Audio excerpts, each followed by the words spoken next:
Hello बच्चों, कैसे हो आप। आज हम ईवीएस का चैप्टर 23 करेंगे जिसका नाम है नेचुरल डिजास्टर। इसके हम क्वेश्चन करने वाले हैं, लेकिन इससे पहले अगर आप चैनल पे नए हो तो चैनल को सब्सक्राइब करो, बेल आइकन को प्रेस करो ताकि आपको हमारे नए नए वीडियोस मिले। और इस वीडियो से पहले हमने बाकी चैप्टर्स आपको दे दिए हैं, अगर आप वो नहीं देखो तो देख लो। और इस वीडियो के डिस्क्रिप्शन बॉक्स और कमेंट सेक्शन में मैंने एक लिंक दिया है, उस पर आप क्लिक करोगे तो आपको हमारे सारे वीडियोज मिल जाएंगे। ठीक है, चलो अभी स्टार्ट करते हैं। देखते हैं क्या है बच्चों। एक क्या है, देखो व्हाट्स द सोल्यूशन, मतलब बच्चों इसका समाधान क्या है। क्या देखो, your village is uphill, there is a flood in the neighbouring village. मतलब बच्चों आपका जो गांव है वो ऊपर है, पहाड़ पे थोड़ा ऊपर है, और आपके जो आजू बाजू के जो पड़ोसी गांव है वो इसमें क्या नाम है, सैलाब जो फ्लड आया है उसमें डूब गए हैं। तो आप क्या करोगे ऐसे समय पर। आपका आंसर क्या है, people from the neighbouring village should be sent to uphill village. मतलब बच्चों जो लोग आजू बाजू पड़ोसी गांव के हैं उन्हें भी ऊपर जो गांव है पहाड़ी पर उधर भेज देना चाहिए। सेकंड क्या है, they should be given food water क्लोथेज and medicine immediately. और इन्हें जो भी चीज़ों की ज़रूरत हो जैसे खाना पानी कपड़े दवाई वो सब उन्हें तुरंत देनी चाहिए। ठीक है, ये इसका समाधान है। ओके बच्चों, आगे देखते हैं क्या है। यहाँ पे देखो, यहाँ पर आपको दिया हुआ है यूज योर ब्रेन पावर, मतलब आपको अपने दिमाग का इस्तेमाल करना है। पहला क्या है देखो, a table of natural disasters and man made disasters are given below, complete the table with the help of a list that follows. मतलब बच्चों देखो, यहाँ पे हमें दिया हुआ है कि कौन सी चीज़ें हैं जो प्रकृति से की वजह से होते हैं और कौन सी इंसान की वजह से, मतलब जो खतरनाक चीज़ जो हमारे इन्वायरमेंट को बर्बाद करते हैं वो। तो आपको देखो यहाँ से निकाल के आपको यहाँ पर लिखना है।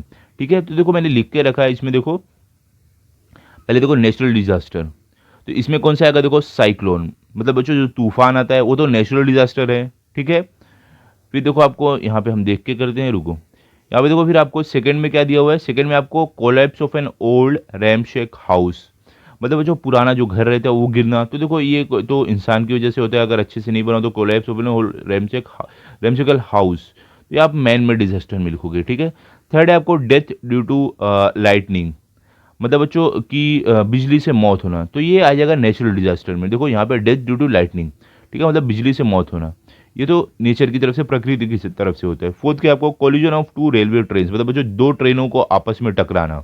तो ये तो इंसान की वजह से होता है, ये इंसान की गलती है। तो आपको लिखना है collision of two railway train man made disaster में। ठीक है, फिफ्थ है आपको children on any play ground getting injured when termite ridden tree falls. मतलब बच्चों जो बच्चे रहते हैं कहीं भी खेल रहे हो वो जख्मी हो जाते हैं जब एक पेड़ है उनके ऊपर गिर जाता है। ठीक है, जिसे दीमक पूरा ऐसे खा जाते हैं वो पेड़। ठीक है, तो ये आपका नेचुरल डिजास्टर में आ जाएगा। ओके, सिक्स में आपको देखो क्या दिया हुआ है, सिक्स में आपको है normal life getting disturb due to heavy rainfall. मतलब बच्चों जो लोगों की जो ज़िंदगी है वो उसमें परेशानी आए, बहुत ज़्यादा स्नोफॉल, मतलब बर्फबारी की वजह से। तो बच्चों ये आ जाएगा आपका, यहाँ पे क्या आ जाएगा, ये आपका आ जाएगा नेचुरल डिजास्टर में, क्योंकि ये प्रकृति की तरफ से होता है। ओके, आगे देखते हैं क्या है। यहाँ पे देखो सेवेंथ में आपको फिर सेवेंथ आपको fire cause by explosion of cooking gas cylinder. मतलब बच्चों जो खाना पकाने का जो बाटला होता है जिसमें गैस रहती है, वो अगर उसमें ब्लास्ट वो फट जाए तो वो किसकी वजह से होता है, ये इंसान की वजह से होता है। तो बच्चों यहाँ पे आ जाएगा मैन मेड डिजास्टर में आ जाएगा, a fire cause by explosion of cooking gas cylinder. ठीक है, आगे देखो लास्ट में क्या है आपको, लास्ट में आपको an air crash due to mechanical fault. मतलब बच्चों एक एयर क्रैश होना मैकेनिकल फॉल्ट की वजह से। तो ये देखो बच्चों ये होता है मैकेनिकल फॉल्ट, मतलब बच्चों ये इंसान की वजह से होगा। तो आपको यहाँ पे लिख देना है an air crash due to mechanical fault, आपको मैन मेड डिजास्टर में लिख देना है। ठीक है, आगे देखते हैं क्या है। यहाँ पे देखो अभी आपको सेकंड में क्या दिया हुआ है, देखो what is difference between a hello storm and a snowfall. मतलब बच्चों कि जो हेलस्टॉर्म, मतलब जो जो बर्फ के ओले जो गिरते हैं, जो बर्फ के रहते हैं वो, और एक बर्फबारी जो रहती है उसमें क्या फ़र्क होता है। आपका आंसर क्या है, स्नोफॉल में not cause serious damage to crops. मतलब बच्चों जो बर्फबारी रहती है उससे जो फसल रहती है उसको ज़्यादा नुकसान नहीं पहुंचता। However hailstorm damages crops in the field and fruits in orchards. लेकिन जो हेलस्टॉर्म रहता है, जो बर्फ़ गिरते हैं, बर्फ़ के ओले गिरते हैं, उससे क्या होता है, जो खेत में जो फसल रहती है वो बर्बाद हो जाती है, और जो फल रहते हैं छोटे छोटे जब रहते हैं वो भी बर्बाद हो जाते हैं। स्नोफॉल में not injure people and animals. जो स्नोफॉल जो बर्फ़ रहते हैं, बर्फबारी रहती है, उससे क्या होता है, लोग और जो जानवर रहते हैं उन्हें कुछ नहीं होता, वो जख्मी नहीं होते। However hail storm causes injuries to people and animals. लेकिन जो बर्फ़ के ओले गिरते हैं बड़े बड़े, उससे क्या हो सकता है कि जो लोग हो, जो इंसान और जानवर, वो जख्मी हो सकते हैं। ठीक है, आगे क्या देखो थर्ड है आपको, if there are animals with fur coats living in the places where it snows would the coat be thick और thin, what could be the reason for that. मतलब बच्चों ऐसे जानवर जो ठंडी जगहों पर रहते हैं जहाँ पे बर्फ़ गिरती है, तो उनके जो फर रहेगा, जो उनके बाल रहेगा, वो क्या मोटे रहेंगे या पतले रहेंगे, और अगर मोटे रहेंगे या पतले रहेंगे तो उसकी वजह क्या रहेगी। तो आपका आंसर क्या है, if there are animals with fur coats living in the places where it snows they will have thick fur coats. मतलब बच्चों अगर ऐसा जानवर जो ऐसे जगह पर रहता हो जहाँ पे बर्फ़ गिरती हो, तो उनका जो बाल रहेगा वो बहुत ही मोटे मोटे रहेंगे। They will have thick fur coats for protection from cold.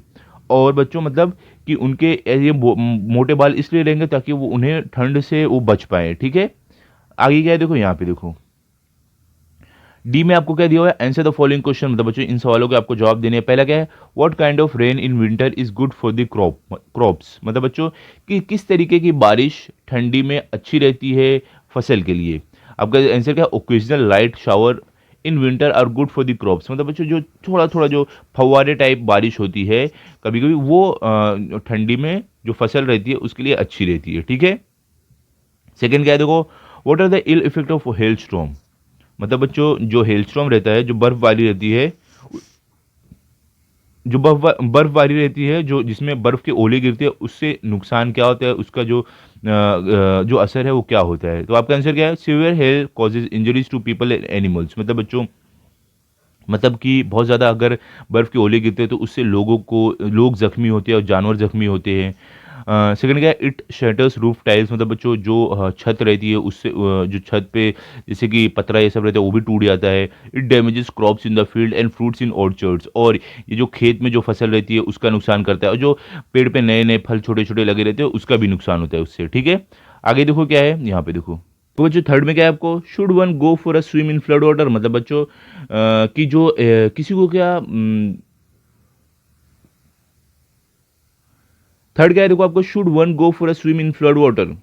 मतलब बच्चों कि जब बाढ़ आए तो क्या उसमें किसी को स्विमिंग करने जाना चाहिए, तैरने जाना चाहिए। आपका आंसर क्या है, one should never go for swim in flood water. मतलब बच्चों कि बाढ़ में किसी को कभी भी तैरने नहीं जाना चाहिए, क्योंकि बच्चों उससे उसकी जान जा सकती है अगर बहुत ज़्यादा बाढ़ आ जाए तो। फोर्थ क्या, how does a tsunami affects vehicles on the coast. मतलब बच्चों जो सुनामी है, जो सुनामी आती है उसकी वजह से जो गाड़ियाँ रहती है आजू बाजू, तो जो तट पे गाड़ियाँ रहती है किनारे समुद्र के, उसका नुकसान कैसे होता है। आपका आंसर क्या है, tsunami throws away vehicles on the coast along with people in them to quite distance and vehicles are crushed. मतलब बच्चों जब सुनामी आती है तो जो भी समुद्र के किनारे गाड़ियाँ रहती है वो उसे उठाकर फेंक देती है, उसके अंदर अगर इंसान रहते हैं तो उनको भी उठाकर फेंक देते हैं कुछ दूरी पर, और जो गाड़ियाँ रहती है वो उन्हें बहुत नुकसान पहुंचता है। फिफ्थ क्या है देखो, what is mean by natural calamity. मतलब बच्चों नेचुरल कैलेमिटी मतलब क्या होता है, आपका आंसर करेगा, a calamity which is of natural origin is called natural calamity. मतलब बच्चों ऐसे जो ऐसा नुकसान जो नेचर की तरफ से, जो प्रकृति की तरफ से हो, उसको हम नेचुरल कैलेमिटी बोलते हैं। ठीक है, आगे क्या है देखो, यहाँ पे देखो आपको सिक्स में आपको क्या दिया हुआ है, सिक्स में आपको what is meant by untimely rain. मतलब बच्चों कि बिना समय की बारिश, क्या इसका मतलब होता है। आपका आंसर क्या है, when it rains at other time beside the monsoon और pre monsoon period is called untimely rain. मतलब बच्चों अगर बारिश का समय आने से पहले या बारिश का मौसम जाने के बाद जो बारिश होती है उसको हम अनटाइमली रेन बोलते हैं। ठीक है, आगे देखो आपको क्या है, यहाँ पे देखो आपको अभी ई में फिल इन द ब्लैंक्स। मतलब जो खाली जगहों को भरना है। इसमें देखो आपको पहला क्या है, waves just like the ones we see in water are produced in the bowels of the earth. आपका आंसर क्या रहेगा बच्चों, वेव्स। ठीक है, मतलब कि जैसे कि हम लहर देखते हैं कि पानी में बनती है, वैसे ही जो अर्थ का बाउल है उसमें भी बनते हैं। ठीक है, सेकंड क्या है, if it does not stop raining the rain water enters the houses. आपका आंसर है हाउसेज। मतलब बच्चों अगर बारिश होना रुकी नहीं तो जो बारिश है वो घरों में जा सकती है। ठीक है, थर्ड क्या है, people and rains are help people and animals are helpless against the force of tsunami. आपका आंसर है हेल्पलेस। मतलब बच्चों कि जो सुनामी है उसके सामने इंसान और जानवर एकदम लाचार रहते हैं। ठीक है, फोर्थ क्या है, people get trapped under the heaps and die.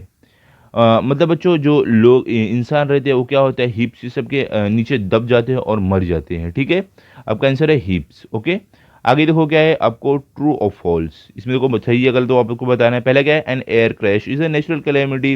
मतलब बच्चों ये जो एयर क्रैश है, मतलब बच्चों जो जैसे जो प्लेन ये सब जब गिरता है तो ये एक नेचुरल कैलेमिटी है, ये प्रकृति की तरफ से होता है, ये तो गलत है बच्चों, ये फॉल्स है, ये इंसान की गलती की वजह से होता है। सेकंड क्या है, tsunami causes a great damage to property, मतलब बच्चों सुनामी से क्या होता है, जो लोगों की प्रॉपर्टी रहती है उससे बहुत ही ज़्यादा नुकसान होता है। तो आपका आंसर ट्रू है, आपका सही है। तो देखो घर ये सब टूट जाते हैं तो लोगों को नुकसान होता है, तो ये सही है।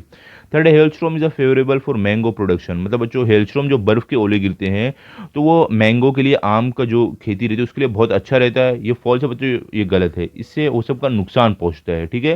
फोर्थ है during an earthquake some houses collapse into heaps, मतलब बच्चों अर्थक्वेक जब आता है, जब आप बोल सकते हो अर्थक्वेक जब भी आता है तो वो टाइम पे क्या होता है, जो घर रहते हैं वो टूट कर ऐसे गिर जाते हैं और उनसे मतलब एक हीप बन जाता है जिसके नीचे लोग फंस जाते हैं। तो ये सही है बच्चों, ये ट्रू है। ठीक है।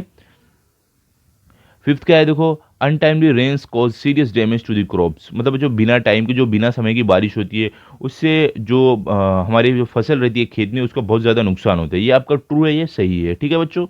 तो बच्चों यहाँ पे हमारा एक चैप्टर कंप्लीट हो गया है। अभी अगले वीडियो में मैं आपको नेक्स्ट चैप्टर दूंगा, तो आप चैनल को सब्सक्राइब करके रखो ताकि आपको अगला वीडियो भी मिले। एंड आप इस चैप्टर को अच्छे से पढ़ लो और लर्न कर लो ताकि अगर आपका टेस्ट है तो आपके फुल मार्क्स है। और अभी मिलते हैं हम अगले वीडियो में, तब तक के लिए गुड बाय। अगर आपको ये वीडियो अच्छा लगा तो आप इस वीडियो को लाइक करो, शेयर करो एंड चैनल को सब्सक्राइब करो। Thank you.